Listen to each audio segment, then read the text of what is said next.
Schiada? Brendan gets a beautiful man, I want a beautiful woman. Comment. Okay. You remember that. If he doesn't remember to say it, I'm going to be really upset. All right, so as we talked about last week, we heard from Brendan, and we got in those groups, and we talked about those 3 questions. So if you weren't here, the questions were, what are you thankful for? Was it easy for you to come up with what you were thankful for? And if not, why? And how do we get out of the routine of expecting things so that we are thankful? And I was in a group with like 3 other junior high girls, and all of a sudden I just got this thought of the word thank you. Like, we are drilled from birth to know like certain words to say to people, like mom, dad, please, thank you, yes, no. You know no. You don't really have to be trained, no. But thank you is one of the words that you get trained to say. And I learned this in a soul-crushing way during during Halloween this year. Did you guys go to the trunk or treat this year? Yes? All right. Well, I got to work one of the trunks for like 10 minutes probably, because I just had to do it for someone last minute, and every kid that came up, it was the same thing over and over again. The kid would come up with a family member, and they would say, trick or treat. And I'd give them a candy based off of how awesome their costume is, because that's the way it should be. And then a parent would come up right behind them and say, now what do you say? And the kid would say, thank you. Just dull, thank you. Looking at their bag of candy, the piece that I give them, never looked me in the eye once, just said, thank you. Turned away. I was nothing to them. They used me and abused me for my candy. And they said, as long as I say thank you like that, she'll let me keep it. Sure, okay. Well, they're right, because I didn't like hunt them down and say, mean it. I should have, just so they learn their lesson.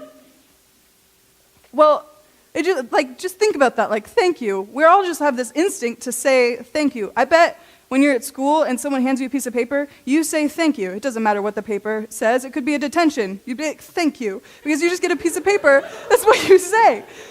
Like my teacher the other day, I was turning in homework late to her, and she said, thank you. And I said, of course, you're welcome. And I walked away, and I realized, I was like, she's accepting my homework late. Like, she's going to give me full credit for late homework, and she said thank you to me. Like, she has to take out extra time to grade my homework, and yet she said thank you to me. And I was like, well, sure, I'll keep turning it in late if you insist, if that's what you'd like. But like, do you guys feel like you say thank you just on instinct? Like, that's just what you do, right? It has meaning, you know it does, but like, you just feel like when you say it, you have to say it. Well, like, there's a reason why we learn it. Like, it's important. And okay, I would think about it like this. So how about those times when, how many of you have ever spent like a lot of time picking out a gift for a friend? Like, you were like, I know, yes, right? If you haven't, you need to be nicer to your friends. Like, work harder on your gifts for them, because I'm pretty sure they're thinking about you when they pick out their gift. So the ones that you've thought about it, you're like, I'm going to go and I'm going to get this thing. This is going to be the perfect gift. Like, if I was shopping for a friend and I was like, all right, I know they love Ninja Turtles. I'm at Walmart. Junior high told me that this is actually at Walmart, so just heads up, get ready.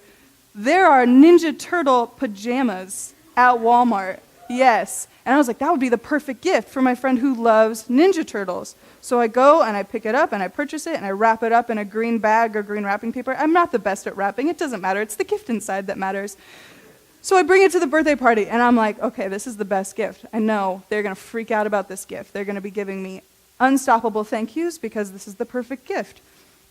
So I'm like, okay, everybody else give them their gifts first. I'm going to wait to give mine to the last one. It's time. I hand it to them as if I'm giving them a sword and they are my queen. Perfect.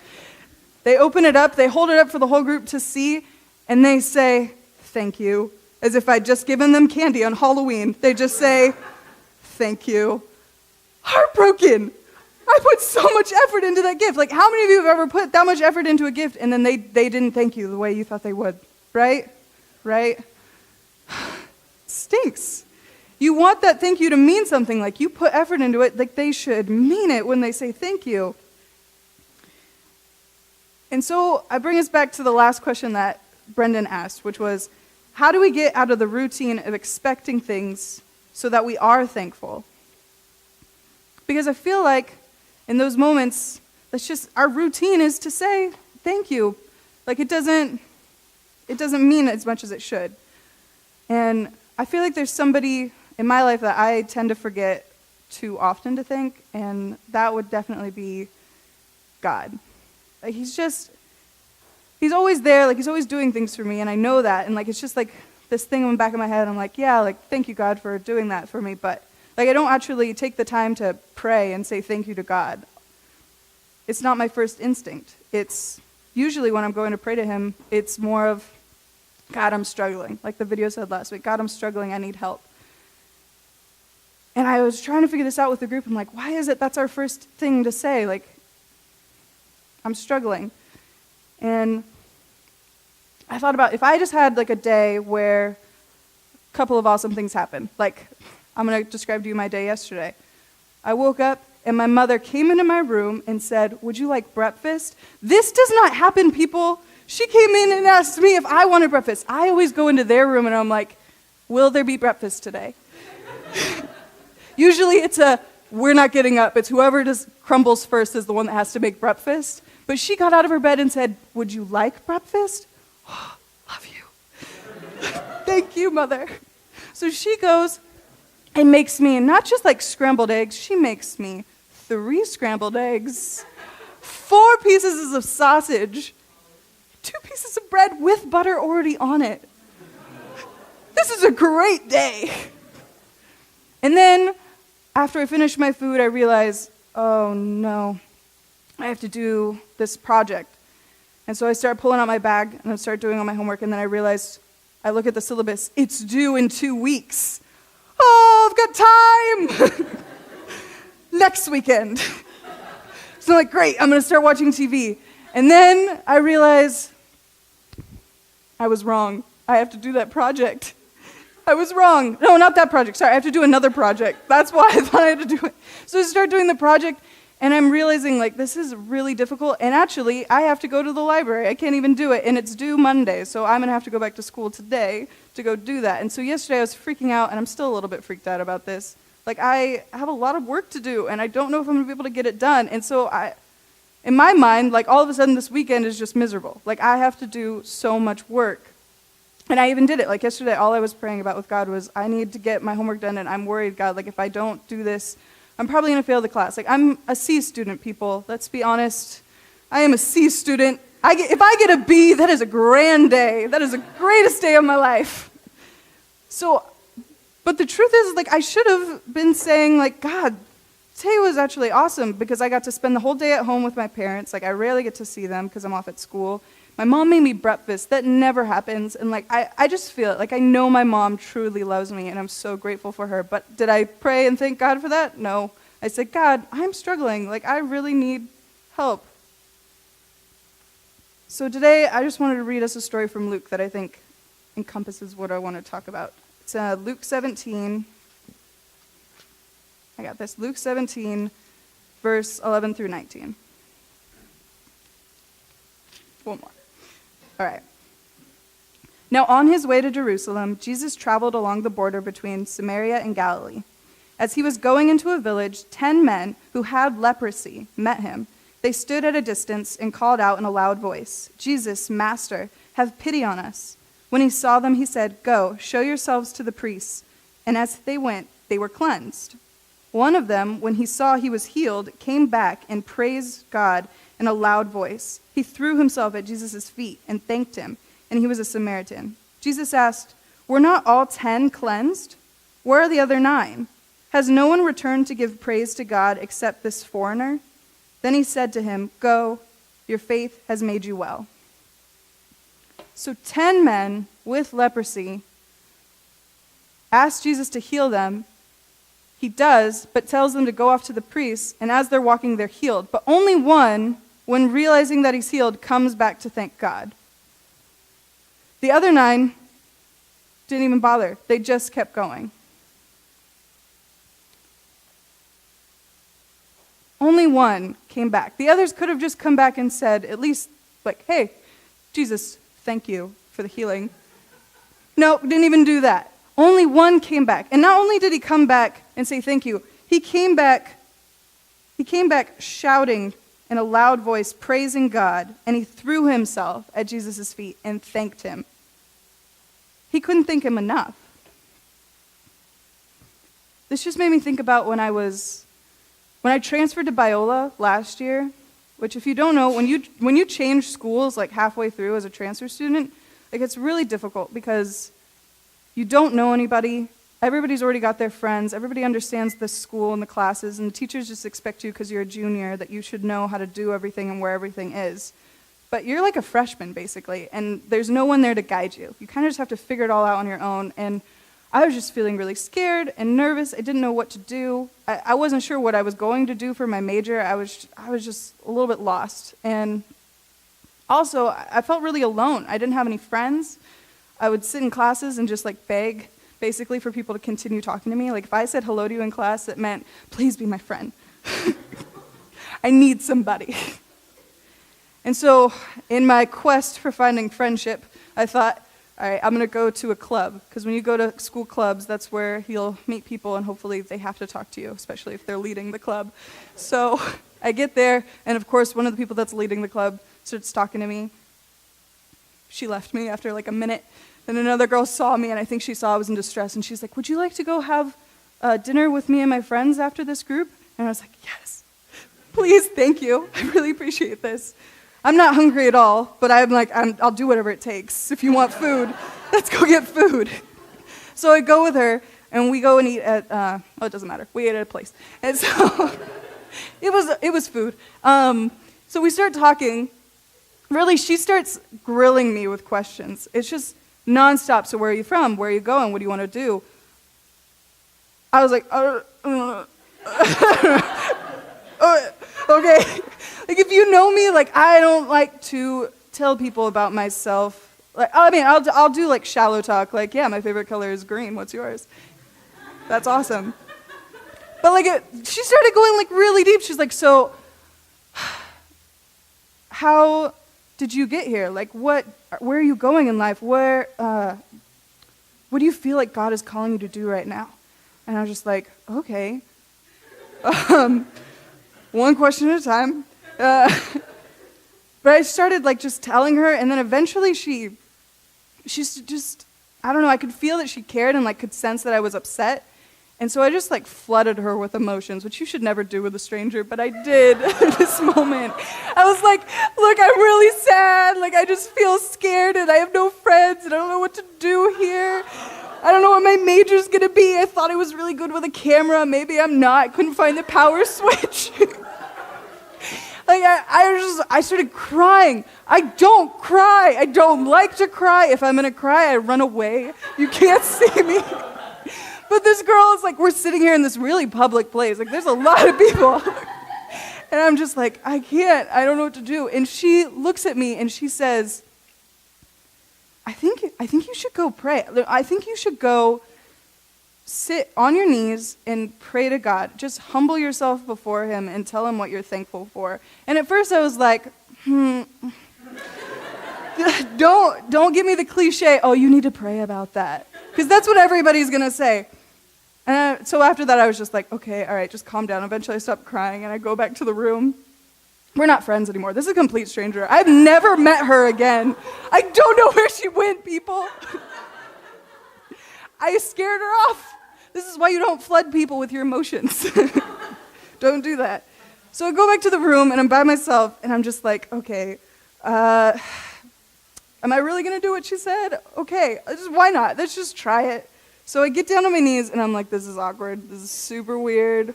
I don't do this. God, you know this is weird, right? But I do it. I get down on my knees, and I put my hands on my face because I was just like, I don't know why I got to cover myself. And then it happens. Like I just start saying what I'm thankful for. I'm like, all right, just go through a list of things. I am thankful for the people that I just met, even though I lost them. I was thankful in that moment for people to talk to. And then I was like, okay, I'm in this dorm room. I'm thankful for this dorm room. Like, I'm glad I have a place to stay and to sleep. And I started thinking about the bathroom, because I'm trying to find stuff to be thankful for. I'm like, the bathroom. We have a shower with hot water, endless supplies of it. I've sat in there for like a good 30 minutes before. Yes, I wasted water, but it was so good. And then also the shower head is just high enough for me, because as I'm not super tall, but I'm tall enough for the shower at home where literally it's like here, so I have to go like this. And I'm like, da da da da. I don't know why. I don't sing in the shower. Yes, I do. Okay. So I'm just like, okay, I'm thankful for that. And then eventually I was like, no, I'm really thankful, God. I'm really thankful for my parents, for parents that like care about me and know what I'm really interested in, what I want. And what I wanted is education. So they paid for my schooling, and that's unbelievable. Not a lot of people get that. That luxury is fantastic. So I get to just go to school and I don't have to worry about paying for it. I was like, God, I'm thankful for parents who also know that just like whatever major I want to do, it doesn't matter what I end up doing, like they want me to get the chance to do it. That's fantastic. And then I just kept going through so much things. Like there was a good half hour, and then I started crying because I was like, I just have so much that I'm thankful for. There's so much in this world that I've been given, and I'm so truly blessed. I couldn't stop crying with happiness because I just wanted him to know, like, God, thank you. And I'm telling you this because there's a reason why we should be living thankfully to God and for everyone in our lives. Because if we live with a thankful heart, it's going to transform us. We're not going to be so focused on the drama llamas that are happening. Instead, we're going to be thinking about, like, God, like, thank you. I am truly blessed, and I just want to give back. You know, it's turning our hearts from, I need this, I'm struggling, into, like, God, I've been given more than I need, and I need to give it out to somebody else. Like, that's the kind of transformation that we're all looking for, right, in our hearts? And so to do that, I thought I'd give you some helpful hints. Yeah, strategies. All right, first off, number 1, prayer. Awesome. Easy? Okay. Maybe. Some of us it's more difficult to remember to do it. But what if we did, just until Thanksgiving, we made sure that we prayed before every single meal? Just giving thanks for the food that we've been given. It's simple, but it's true, right? Like, we all have food. Like, we can eat every single day, and we should be thankful for that. But then, like, there's also the part with, we don't want to be the 9 men who were healed and went off. They were like, thanks God for the healing, and then left. And we want to be the one that comes back and throws themselves at the ground and says, God, thank you, and just praises him aloud for everyone to know. I think we want to be thankful in an acting out way, too. So it brings me back to my wonderful parents. I know I've bragged about them a lot, but I should. I love them, and they've given me a lot. Like, my mom does all the chores in the house. I don't know what my dad does. He doesn't do chores at all. She does them all. And so every time she's done something, like does the dishes or makes us dinner, it's like, thanks, Mom, this is really good. But like the thank you, like, as long as I say it with meaning, it means something, but like, wouldn't it mean a lot more if one day I said, Mom, I'm going to cook dinner, or Mom, I'm going to do the laundry for you, and I did it. I gave it to her. Like, that would mean 10 times more to any parent if you just went out of your way and did the chores for them so they didn't have to do it. But my favorite suggestion, number 3, is Day of Thanksgiving. This is a project I had to do for school, and I'm warning you, it is tough. It is tough, because I know you guys like to complain about things a lot. It's almost like whenever I have a conversation with you, it's always one, my shirt's not working today, and my car, it's not big enough. It's not good enough, Tiffany. I don't know who's Tiffany. I don't know why I said Tiffany. But Tiffany's name is out there. I'm sorry, Tiffany.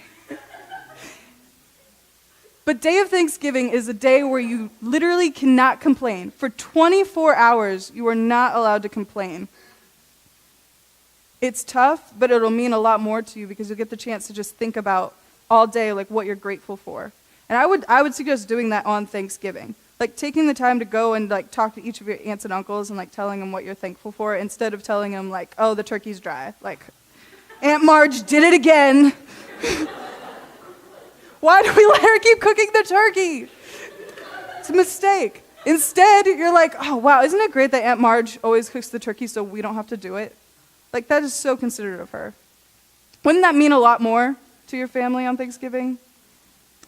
So I'm just going to close us off in a prayer really quick. Not really quick, while the band is coming up. Okay.